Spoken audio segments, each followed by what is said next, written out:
Good evening. Welcome back to another episode of Knockout Analysis presented by Cronio Media. I'm your host, Ethan Chronister. Your co-host, Mr. Whit Barnes. We've been here before. UFC 325 has come and gone. We are away from the number cards now and back to the Apex.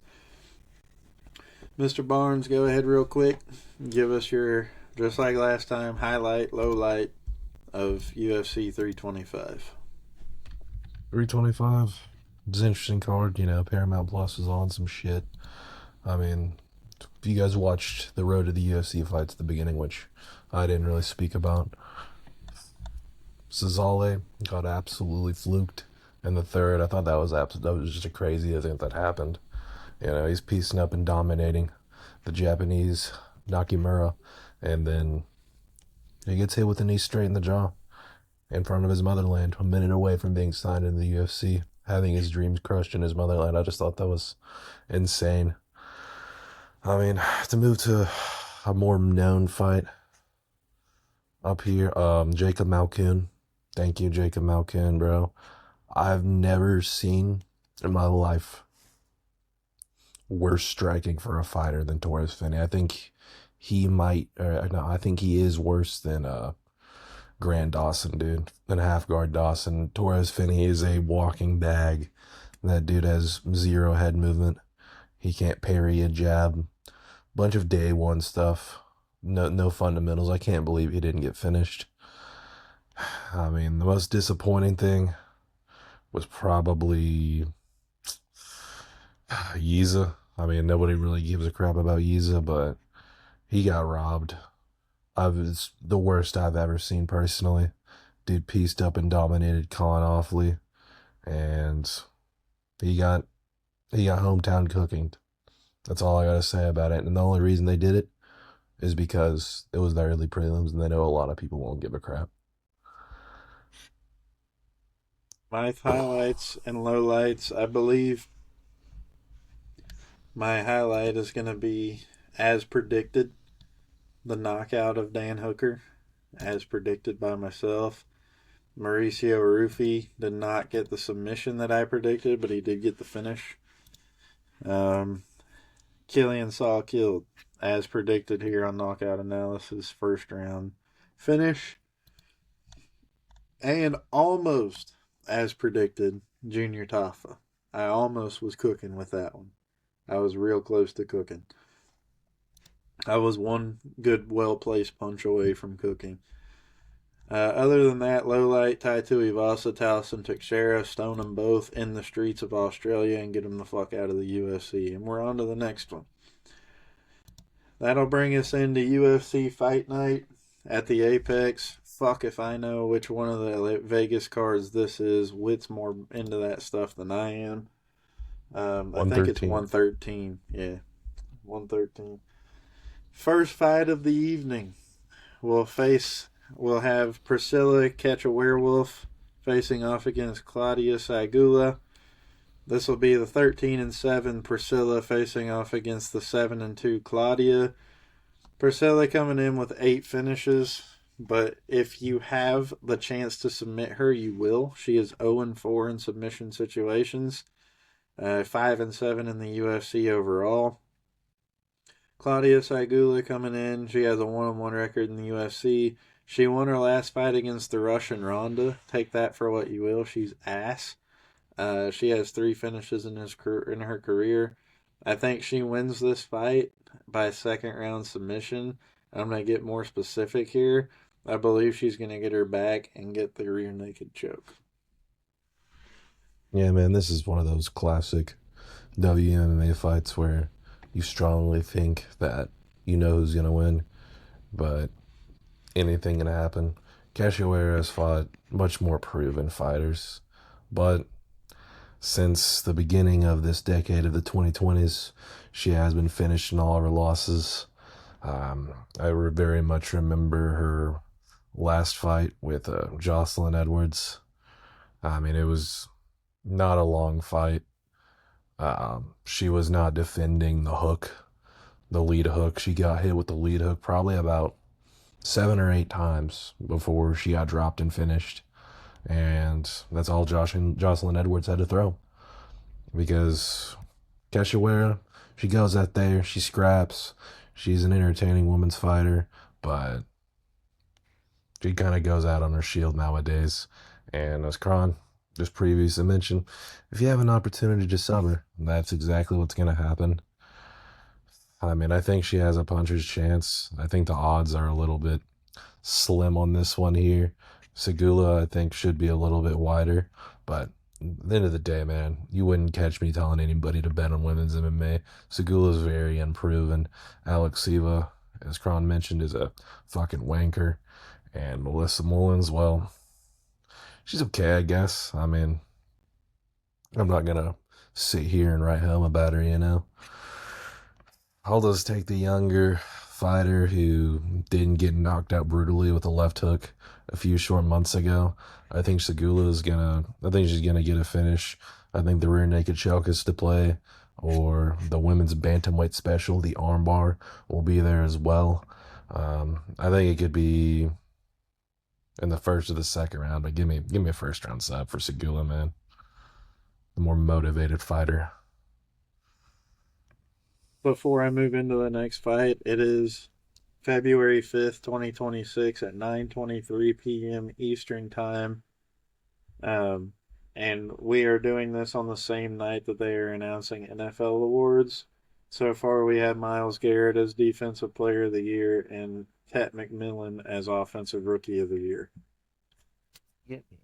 And in case you were curious about the voting, Ted McMillan received 41 votes, Shug received 5, Gray Zabel received 2, Travion Henderson and Jackson Dart both received 1.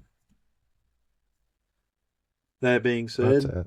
we will now move into the next fight, fight number 2 on the card, where we will have Muin Gafurov facing off against Jakob Wiklak, however the fuck you say it. 17 finishes for Muin. He's 2-2 in the UFC on a 2-fight win streak. Jakob, his story is a funny one in the UFC. He got his UFC debut against Patchy Mix. The UFC maybe thought they were going to toss him a layup by giving him a debuting fighter out of a regional promotion, and Jakob starched Patchy Mix and beat him in a decision. He does have 10 finishes in his MMA career and his 17 wins. All 10 finishes are by submission, and he is a KSW champ with multiple defenses. And as Witt will probably mention, he fought the same dude 5 times, so he's not scared. He'll fight you. That being said, I don't know because this is where I'm at with this. I think Patchy Mix's UFC stint was so bad that I don't know if Jakob is any good or not. So for that reason, I'm gonna be going with Muin Gafarov here, and I pick him to win by decision. Yeah, man. I like Gafarov as well. He's young. Both these guys are younger fighters. Gafarov came in to the UFC with quite a bit of hype off of his LFA title. Dropped his first 2 fights, but now he seemed to have gotten some momentum back. Rinya Nakamura was a huge win for him. He was a massive dog in that fight, and Nakamura was undefeated at the time. And Gafarov went out there and took his zero, took his chain, made him look pretty easy as a massive, massive dog, man. He hasn't been around for a minute. Jakob Wiklau, he's been having those 5 round fights. Apache Mix fight, I mean, that was just a sloppy fight from top to bottom. Very disappointing run for Apache, man. Jakob did falter as the fight went on. I would say he definitely dropped the third. It was a very close fight, but not super notable at all. I think Jakob will most definitely be able to get a takedown or two, but the question is, how long will he be able to sustain? You know, if he goes into the third round against Gafarov, I think will be able to get him out of there. He will have the advantage on the feet, but Nakamura definitely did not. try to go for the takedown in his fight. Uh, Saeed Nurmagomedov did submit him within the last 2 or 3 years, and that is the like 15th cousin of Khabib. Not the really good one though, like not like the one that's in the PFL or Umar. So just something to think about. I mean, this fight I view it as a coin flip from top to bottom. It's a styles make fights type of one. Muin's gonna have the advantage on the feet. Jakob's gonna have the advantage on the ground, depending on their cardiovascular propensity. I think that's really gonna determine this one. Give me Gaffarov here to have the better cardio. I think it's going to be a close fight, man. I wouldn't put my money on it. The odds kind of reflect that too. I think, yeah, Weeklow's a plus 120, man. It's pretty even. But I like Gaffarov to win it. I think this could very well go down to a split, though. That'll move us into fight number 3 on the card, where we will have the 12th ranked Wang Kong, also known as the Joker, facing off against the 13th ranked Eduardo Mora. Eduarda Mora, I should say. Wang Kong comes into this fight with an 8-1 record. She has 4 finishes. She's 3-1 in the UFC, and quite possibly her biggest claim to fame is the fact that she beat Valentina Shevchenko in a kickboxing match a few years ago. Her opponent, Miss Mora, 3-1 in the UFC, 2-fight win streak with 9 finishes, so a little bit more of a finisher. Wang Kong is probably one of the most exciting women's fighters in the UFC right now. She's flying up the rankings. Had she not emoted during that one fight, she'd be even further up the rankings at this point. I don't think there's very many women that can beat her. Give me Wang Kong here. I think she wins by finish. Yeah, I like Wang Kong as well, man. Wang Kong is kind of the poster child for don't bet on women's MMA. It was a minus 1100 against Gabriela Fernandez. Was emoting, got caught, and got subbed. And I think she wins that fight 99 times out of 100. I'll be honest with y'all. I mean, that right there was the definition of slipping on a banana peel and totally underestimating your opponent. She is back-to-back wins. She beat Ariana Silva, which I believe got her in the rankings. I know Silva was in the rankings. She's now in the PFL due to not making the weight in that fight, I believe. Um, Eduardo Moro, she's had 5 submissions previously. She's had knockouts. I mean, she hasn't really been able to do that in the UFC as far as the submissions go. Lauren Murphy and Veronica Hardy aren't super duper impressive, to be honest. Veronica Hardy trains with, I think it's Dan Hardy or something like that. Some dude that's somewhat famous in the mixed martial arts world. That probably just sounds like a huge casual, but I know she's trains with somebody. I don't know if it's the surname that's throwing me off. But Eduardo Mora, I don't see her going to be going out here and submitting Wang Kong. I think that's a part of her game that she's been training constantly in. I just see her not have, or see Wang having a massive advantage on the feet. I see her piecing her up, dominating her, taking her opponent seriously, and I think she could very well get a head kick finish in this one. I'm going to let Mr. Barnes here lead us into the next one because I had notes on this next fight, but it was for Saeed, and Saeed has since pulled out of the card and has been replaced by a late replacement. So I'm going to let him go on this one, and then I'll just piggyback off of that.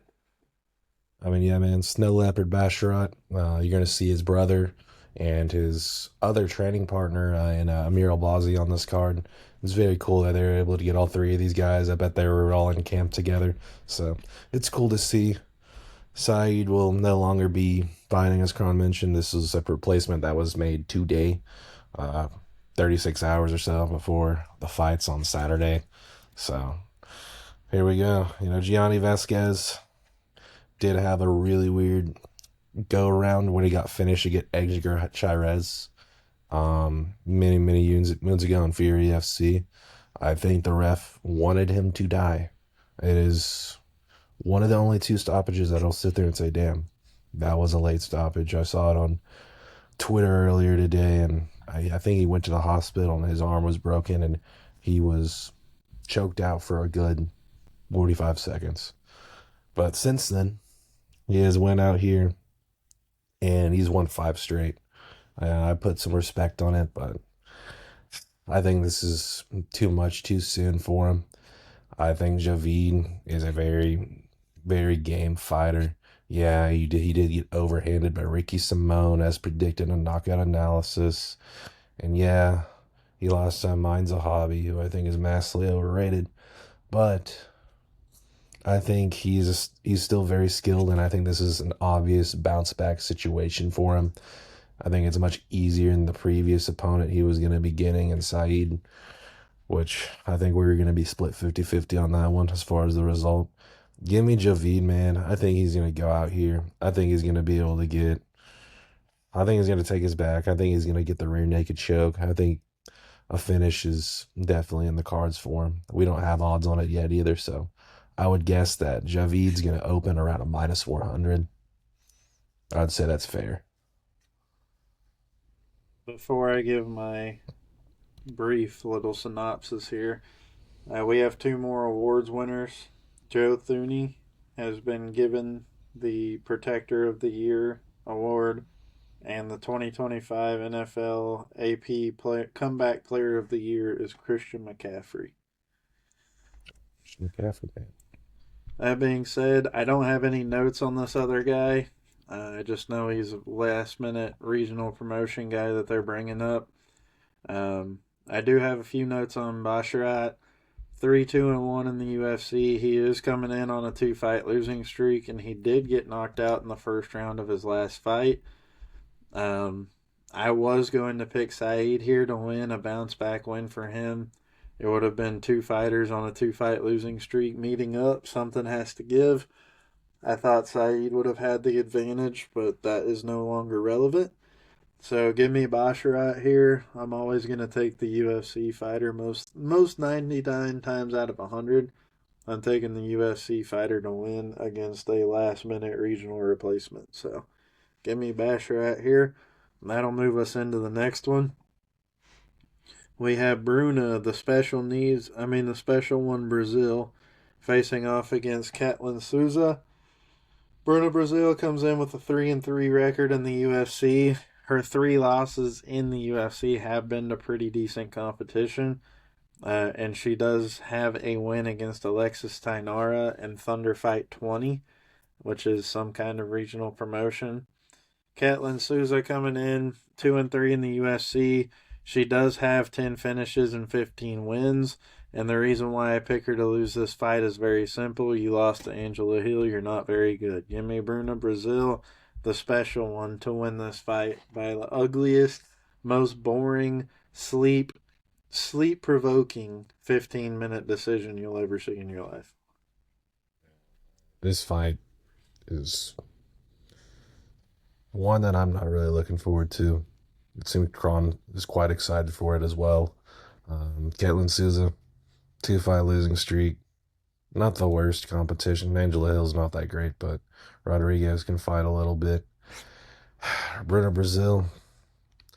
But every time I watch both of these women, I usually go heat up a pizza or a taco. Like there's some women's fighters I'll watch, but neither of these are one of them.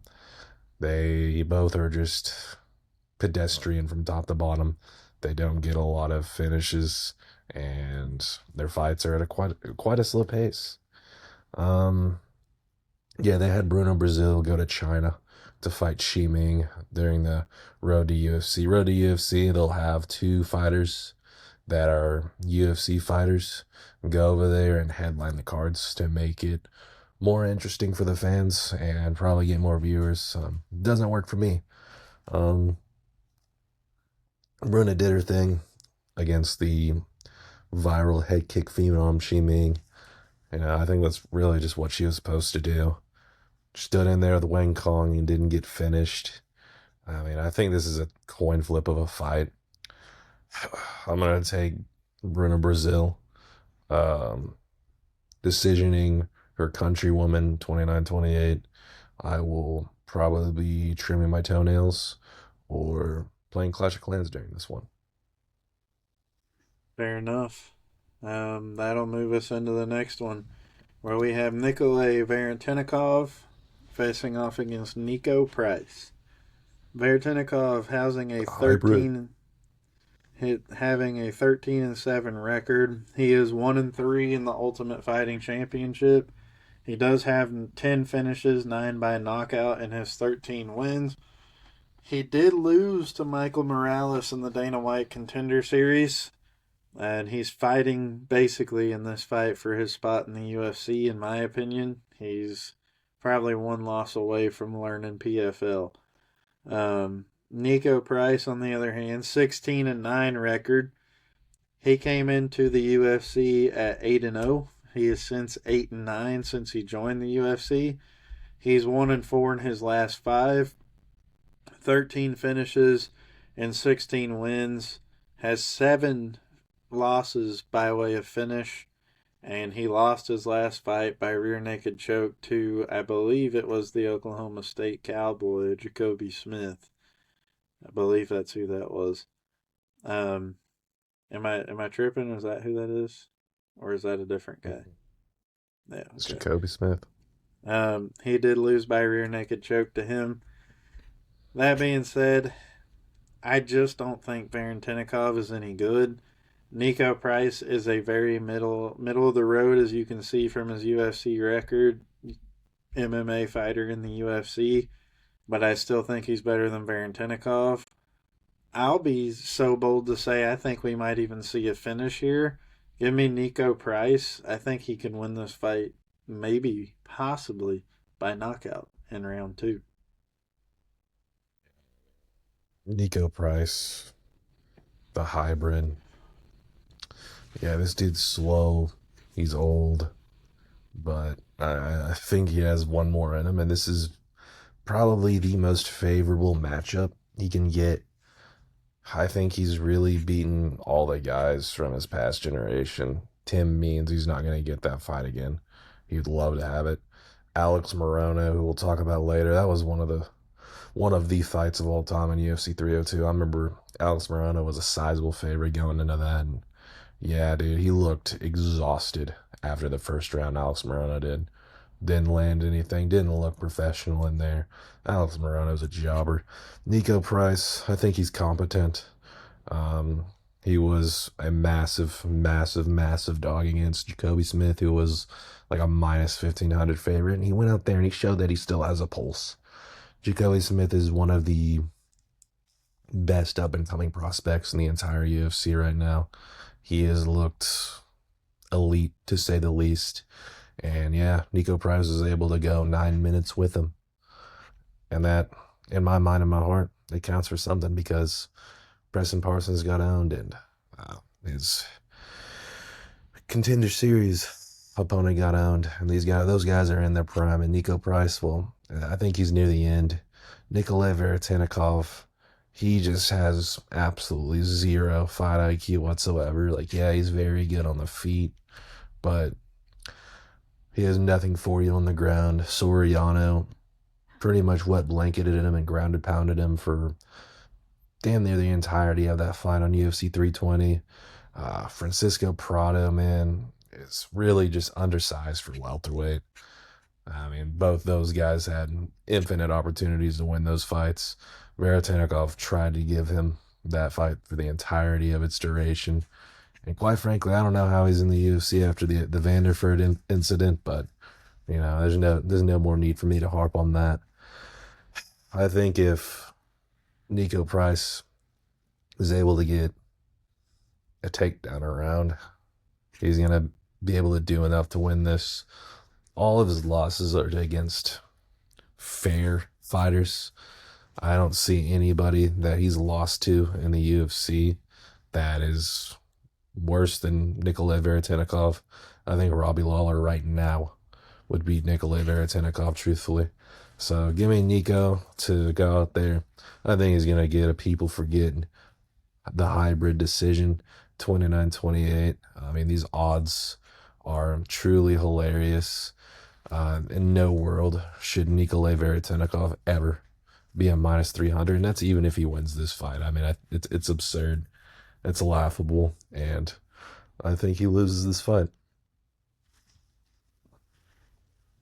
Also, just want to mention this. I got very curious um, because Jacoby Smith is an Oklahoma native.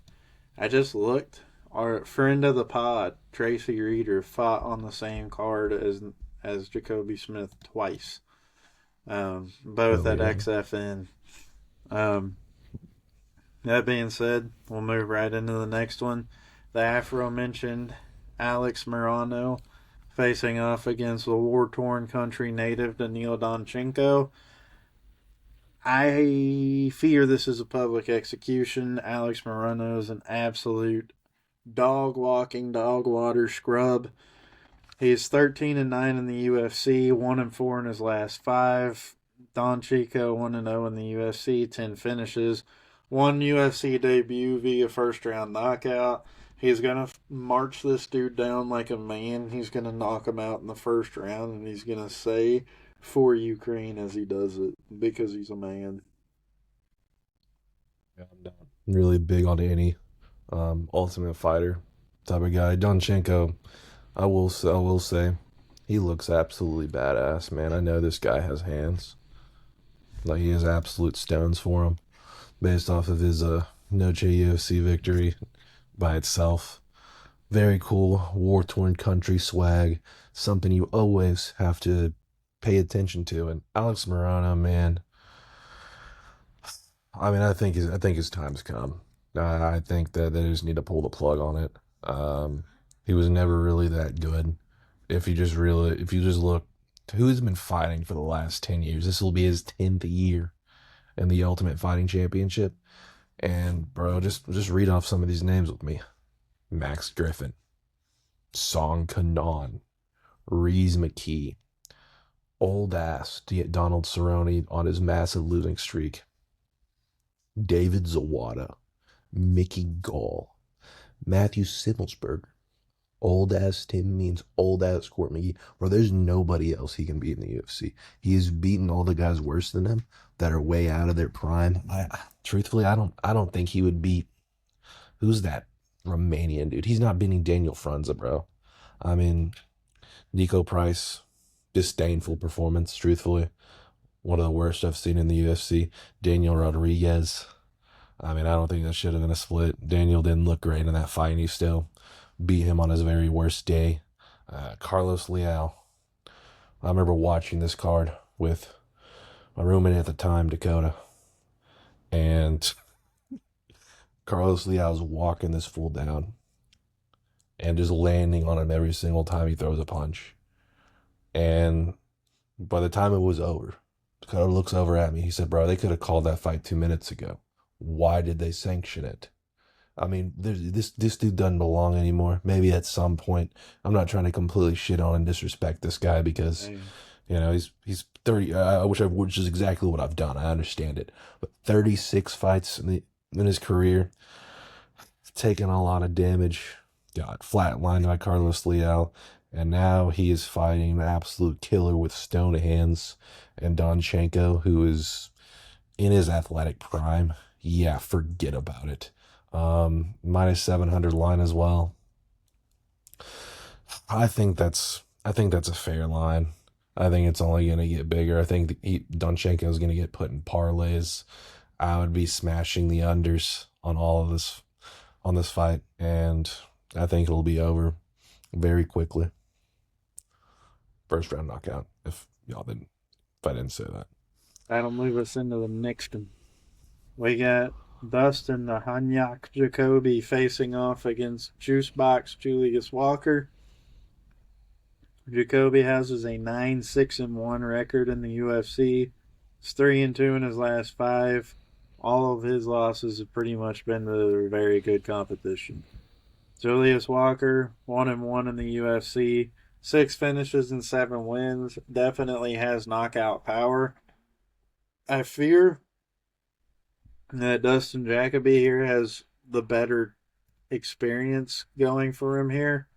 Um, I think Jacoby, I mean, if you look at some of his losses that he's had over the past, little bit, Dominique Reyes, probably a UFC Hall of Famer. Alonzo Minifield's absolute problem. Azamat Murzakanov has yet to lose.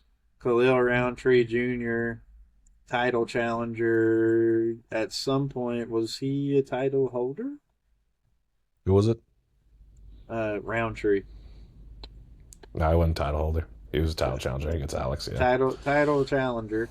But, title challenger Roundtree, Murzakanov undefeated, Minifield surging prospect, Dominique Reyes UFC Hall of Famer. Those are his losses there over his last 4 losses. Other than that, he hasn't lost a whole lot. Um, I think he's fought better competition. I think he has better experience, and I think it's going to rain for him well in this fight. Give me Dustin Jacoby here. I think he can win this fight via second round ground and pound TKO.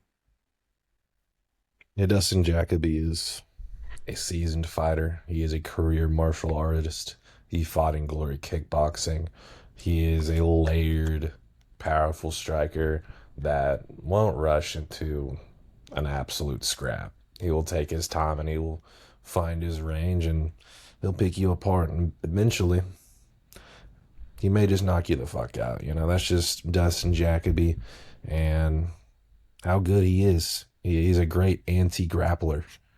And that was a huge problem for Julius Walker for pretty much the entirety of his fight against Alonzo Minifield. He tried to take him down multiple times. Everybody knows Alonzo Minifield has brick wall takedown defense and power in his hands, and that's all he has, and that's all he needs to be a contender at 205 pounds. But I'll just put it like this for you good people watching. Julius Walker was so bad to Kron and I on tape in his last fight that we were the only, that honestly, this is crazy to admit, we were the only, I guarantee you we were the only YouTube page that does predictions to unanimously pick Rafael Sarkera. And honestly, throughout that fight, there were moments where it looked like a good pick. He was the only fighter to not finish Rafael Sarkera, and he got rocked by him on 2 different occasions in that fight. It was very close to Julius Walker not making it out of that one with his consciousness. I mean, that just says enough about his level compared to Dustin Jacoby's. Dustin's been flatlining guys his last 2 fights. His Vitor Petrino one is quite impressive. I encourage a lot of people to watch that KO. It was very nasty and quite concerning to some, especially your grandmother if she watches it with you. Give me Dustin Jacoby, man. He's going to be able to land his jab. He's going to be able to land the kicks. I think the 1-2 will be there for him. I don't really trust the defense of Julius Walker. I don't trust the grappling against the anti-grappling of Dustin Jacoby. I mean, I look at this line and I'm very confused to why it's not wider. I mean, Jacoby's a minus 170. I thought he was going to be around a 300 to 400, especially considering Julius Walker's last performance and Dustin Jacoby's win streak against fighters that I think are much superior to Julius. Yeah, give me Dustin Jacoby by the second round KO. For those watching, the newest award, Mike Vrabel is Coach of the Year. Mike Vrabel got 19 votes. Liam Cohen got 16. Mike McDonald got 8. Shanahan got 6. Ben Johnson got 1. And we're into the next one. Fight number 9. We have Gene Matsumoto facing off against Farid Basharat, the ferocious Basharat. 3-1 record in the UFC for Matsumoto. 9 finishes, was a Rob Font victim. That happens. It happens. Ferocious Basharat, 5-0 in the UFC, 14-0 overall. 7 finishes and 1 finish since he's been in the UFC. As Whit previously mentioned, he is fighting with his training partner and brother in this one. I feel like that's going to give him all the motivation he needs. I'll keep this one short and sweet. I think Basharat extends his win streak here in the UFC and overall. And I think he gets his 8th finished on the way to that victory. Give me Ferocious Basharat here. Submission. Yeah. I mean, this is a fight where it's two guys that I think are slightly overrated. I don't think Fareed's had the opportunity to prove he was overrated quite yet, and I don't really think it's going to happen today. I think minus 270 is a steep price to pay for him, especially against Matsumoto, who's been a winning fighter for so long in his early age at 26, 17 wins to 1 loss. Miles Johns' fight was slightly concerning. Yeah, Miles Johns is a very crafty fighter with meaty hooks and a fair chin. So I'll give him some credit. But John Matsumoto has shown holes in his game. He's shown holes in the striking. He will fake glove touch you to throw and land a damaging strike, which I think is a bitch ass move that I don't respect. But if we look at his wins and against in his competition here, which Fareed shares the same issues, he hasn't been against the best guys. Miles Johns kind of went down the toilet, but still a crafty fighter. Brad Katona, 2-time Ultimate Fighter winner, 2 times has been cut from the UFC, and Dan Argueta. I mean, yeah, y'all already know. I take that for what y'all will. Fareed Basharat is not a finisher, but he's a 5-tool striker. He is great on the ground. No, he's not going to knock you out, and he's only has 1 finish in his 5 fights in the UFC, and it was a sub. I think this is going to be a technical fight with a pretty intense pace to it. I think there's going to be a lot of scrambling. There's going to be a lot of kicking at range from both guys. I could see it out playing pretty close, but Fareed Basharat, if there's one thing this guy knows how to do, it's win a decision. Give me Fareed. I think it's going to be like a 29-28 kind of fight. A split is definitely in the cards. I would say. That'll move us into the next fight where we will have Michael Hussar Olajashik facing off against Marc-Andre Barrio. Absolute sanctioned execution that we have afoot here. Mr. Marc-Andre Barrio is 6-9-1 in the UFC, 1-4 in his last 5. He is fighting still for his roster spot. He does not have the wherewithal in him anymore, I believe, to keep it after his starching by Sharabullet Magomedov. Olajashik 9-7 in the UFC, 2-3 in his last 5. He was a Kevin Holland victim, and that does take a lot of steam out of your sails, in my opinion. That being said, I think that Marc-Andre Barrio has his work cut out for him here. This is no bounce back, an easy one from his last fight from Shara. I think Olajashik's going to win this one. I think he knocks him out, probably knocks Barrio out of the UFC with this one. Olajashik, fighting nerd, a lot of finishes. He is coming up from 205 pounds that he was at previously in his career, and 185 has been interesting, since he's moved up there in 2022, 2023. He has had the tendency to walk straight into submissions with Michelle Pereira and Kevin Holland, but he is on back-to-back KO victories. GM3, Cedricus Dumas, probably the bottom of the barrel. I think GM3 is almost done with his decorated submission career. great fighter, but I think his time has come. Truthfully, the fighting nerds have definitely rejuvenated him, and Marc Andre Barrier, a guy that, as Kron mentioned, is kind of a jobber, has lost 4 or 5, got face planted by Dustin Stolzfus and Marc Andre's motherland, got pieced up by Shara.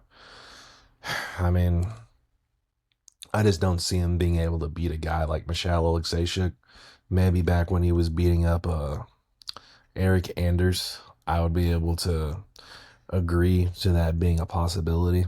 But I don't think he has that kind of performance in him anymore. He only has one career submission. I think that would be his only path to victory. Oleksiejczuk would have to do something unceasingly stupid in order to have that result occur. I think Oleksiejczuk is going to go out there. I think he's going to find a power rear hook, and he's going to send our Marc Andre to the canvas. That'll move us to fight number 11 on the card, where we have sixth ranked Jailton Almeida and his 22-4 record facing off against Rizvan Kanyuev. This is a big fight for Rizvan here. He gets a chance to shoot himself into the rankings here if he can find a way to take out Jailton here. Jailton does have 21 finishes in his 22 wins. He is the source of controversy at this point after losing his last fight, seemingly having control of the fight, but laying on a guy and not throwing any punches. And I believe judges all around the UFC are trying to make it known to the fighters that you're going to have to do a little bit more than that if you want us to pick you to win in a decision win. You can't just lay on somebody and not throw punches. The UFC has a very short straw on that after that bum ass bitch Therese Finney did it against Robert Valentin. Um, that being said, Jailton's going to probably look to be a little bit more active here. He is a good fighter.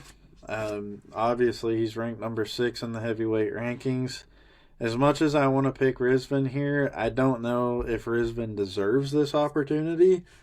He's 0-1 in the UFC to razor blades. He is 2-0 in the Dana White Contender Series, and he does have 9 finishes, but I'm still not sure he's deserving of this shot. I don't think there's a finish here, but I think Jailton wins this fight pretty easy by decision. Yeah. Going from losing to Curtis Blades to, he was originally supposed to fight Ryan Spann on this card. Now he's fighting the 6th ranked Almeida is, in my mind, in Kron's mind, pretty unwarranted. I would want to see Kuniev go out there and get a win, even if it's somebody that's unranked and unproven. I would definitely like to see that personally. Kuniev has been charged, you could say, or caught taking performance-enhancing drugs. His win over Renan Ferreira was reversed because of it. The UFC is definitely not going to allow that. And I really just kind of saw it in his last fight. He did not look nearly as ripped as he did. I don't think he's in as good physical shape as he was when he was in Eagle FC, all these regional promotions that let him juice, and his fight in the PFL. You know, I'm not jumping up and down for this guy like a lot of people seem to be doing. Um, I thought the Curtis Blades fight was one unwarranted. The fact he's getting another opportunity against Almeida is insane. I heard a rumor that Almeida did get his contract renewed by taking this fight on short notice. That is what kind of convinced the UFC to do it after that Volkov performance. And a lot of people are mad about it, but dude, if he lands 5 punches around, literally 5 punches around, he wins the fight. He wins the fight 30-27. It's really not a question. I mean, his lack of aggression really cost him there. And now he's fighting an unranked dude that is in his second ever UFC fight.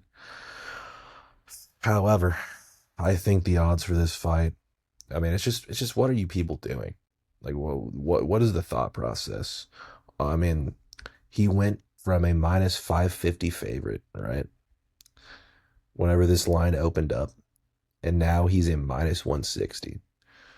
Like, y'all do realize that you guys have steamed this line the other direction whenever he was a massive favorite against Sergey Spivak and nobody batted an eye. I think Sergey Spivak would do terrible things to Rizvan Kuniev, man. Jailton Almeida, he's going to put this guy into jail. Um, I think he's going to do it quite with with a high level of swiftness, with a quickness is what I was trying to say. Jailton Almeida, he's going to go out there. He's going to submit this guy in the first round. It'll be Rizvan's first ever loss that ends in a finish. I mean, I just don't see him being on the level as a grappler as Jailton Almeida. Jailton is one of the best heavyweight grapplers maybe ever. You know, even though he is controversial, even though I don't think he will ever fight for a world title, I think he can choke out these fringe top 15 guys for another 10 years. So give me Jailton, first round sub, minus 160 is crazy. I'm not a gambler, and this is not gambling advice, but I just think that is incredibly low risk considering he was a minus 550 against Sergey Spivak not even a year ago. Jailton Almeida by brutal chokeout submission. I don't know what made me think of this right now, but for everybody watching again, February 5th, 2026, Sage Northcutt was signed to a fighting promotion today, just so y'all know. Perfect place for him. That'll move us to the next fight. We have 6th ranked Amir the Prince Albazi facing off against 8th ranked Kyoji the Karate Kid Horiguchi. Albazi has a 17-2 record, 4-1 in his last 5, 5-1 in the UFC. Big win for him is Kaikara France. Kyoji Horiguchi, former UFC champion contender. Double, I think, 2-time Risen champion, defended both of those a couple times. He did just come in back into the UFC with a bang and beat Tagir Ulanbekov, who was highly regarded on knockout analysis.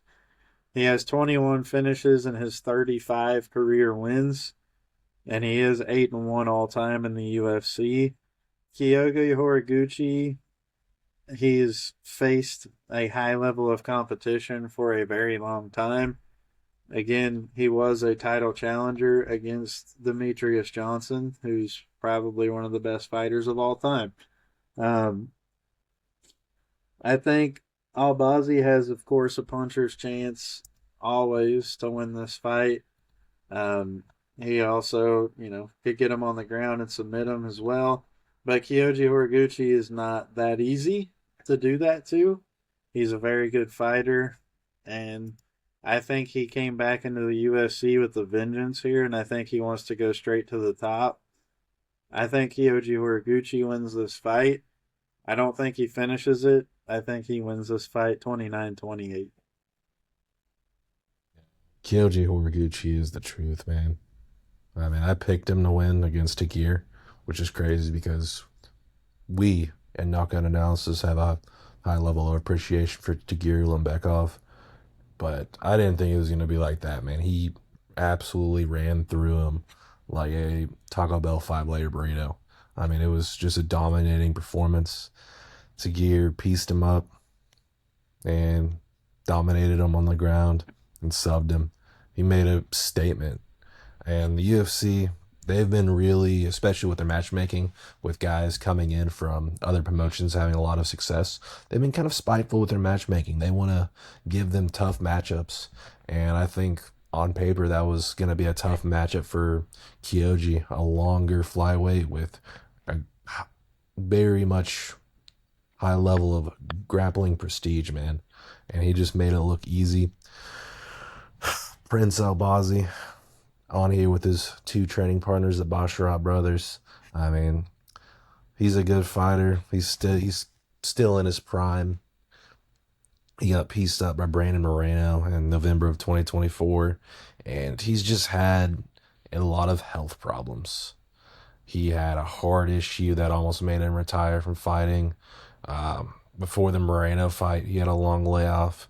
I think he had spinal surgery that almost ended his career. He's just had a lot of derailing injuries after derailing injuries, and they've seemed to be quite serious. So I think he's spent a lot of time away from training in order to get his house in order when it comes to his physical health. Yeah, man.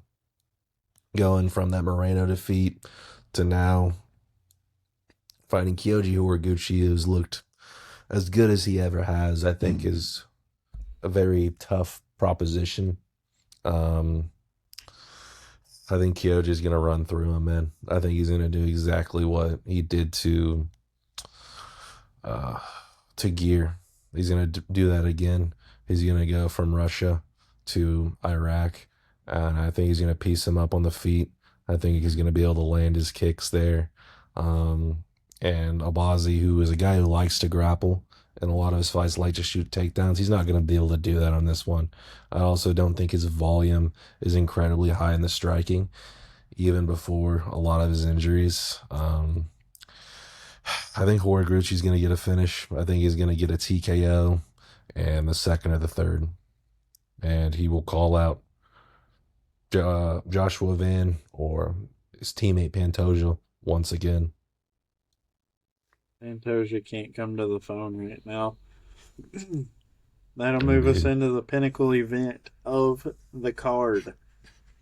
Number ninth, number 9 ranked Mario Bautista, 16-3 record, facing off against 11th ranked Vinicius Lockdog Oliveira.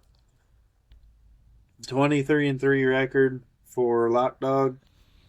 Mario Bautista's been here a while. He's 10-3 in the UFC. He has 9 finishes. He did lose his last fight to Umar Nurmagomedov. He's been in the UFC since 2019, and he did start the derailment of Patchy Mix's career.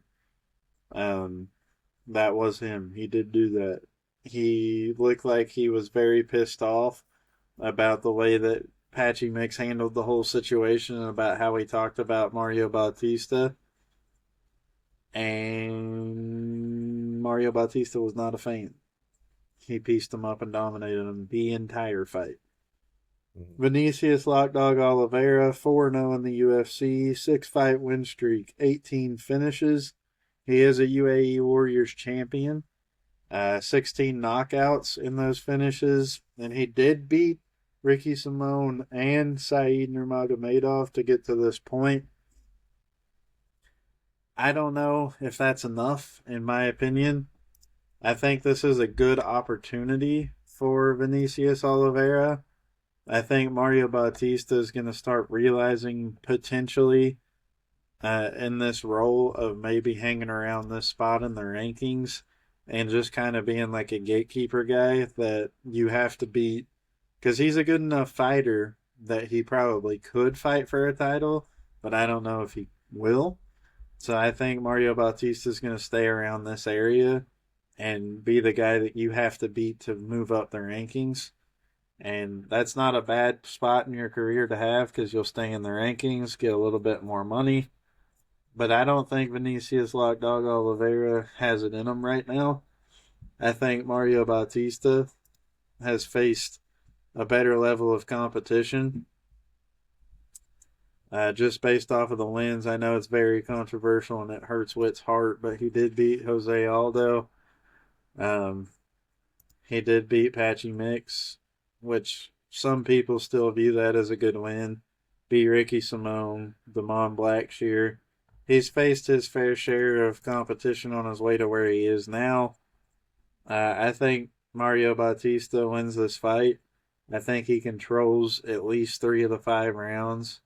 So give me a 48-47 for Mario Bautista. Yeah, man, I really like this fight, but honestly, with how much we've said the name Patchy Mix, I mean, this might as well be Patchy Mix Fight Night, man. We talked about 2 guys that beat him, and Kyoji Horiguchi, the guy who lost to him, man. This guy's been all over the place on this card without even being on it. Now he's fighting in Japan, But yeah, Mario Bautista did put on a clinic against Patchy Mix's new ability to not have any head movement that may continue on in his featherweight career. Um, and I put some merit on, so he beat the guy in front of him. The Jose Aldo fight. I mean, I still think it's a bunch of crap. Jose Aldo pieced him up, bro, and he got held up against the cage. Never got taken down. Mario landed no damage whenever they were in space and they were striking. Jose got the better of the exchanges, man. I mean, that's all I gotta say about it. Don't love it at all. I think Jose Aldo would still be fighting today had he had not gotten robbed to that extent by Mr. Batista. But the Patchy Mix performance was good. Ilmar Nurmagomedov, yeah, he dropped it 30-27, but he looked fair in that fight. Dropped Umar with a knee in the first round. I mean, Mario Batista does not have an invincible chin. He got knocked out by Trevin Jones. He did get submitted by Corey Sandhagen. I don't think Vinicius is going to go out there and do that. But I will say something that's a little bit different from Vinicius and Jose Aldo, who I'm going to go Brazil on Brazil with the comparison here. Jose Aldo, he's a lower output kind of striker that just kind of can stand at range at times. Vinicius Oliveira, he's gonna move forward the whole entire fight. He was going to walk you down, and he's not really gonna care about the consequences. That has gotten him finished 3 times earlier in his career, but it's been quite some time since his last KO loss in a title fight for UAE Warriors. He is on a 6-fight win streak. Both of these guys have beaten Ricky Simone. Said Nurmagomedov was a fight that mostly took place on the feet, and Saeed's a fair grappler, man. He went toe to toe with Bryce Mitchell, and he went out there and he handled his business against Matrix Phillips, almost getting the finish. I mean, I just really want to believe, man. I'm putting my streak on the line here with main events. I'm 2-0 to start the year, man. I'm going to put Vinicius down. I'm going to go with my gut here. I think he's going to go forward. I think he's going to land damage. I think he's going to be able to do that for 5 rounds. And that's something he's proven he can do. He's trained for a 5-round fight on 3 different occasions. And I think he's skilled enough to do it. I don't see Mario Bautista landing a KO blow on him. He hasn't been able to do that in the UFC. Well, did against Miles Johns. He hasn't been able to do it in the UFC in quite a few fights. It's been about 6 years and probably about 10 fights he's been able to land a KO blow. I don't see it happening.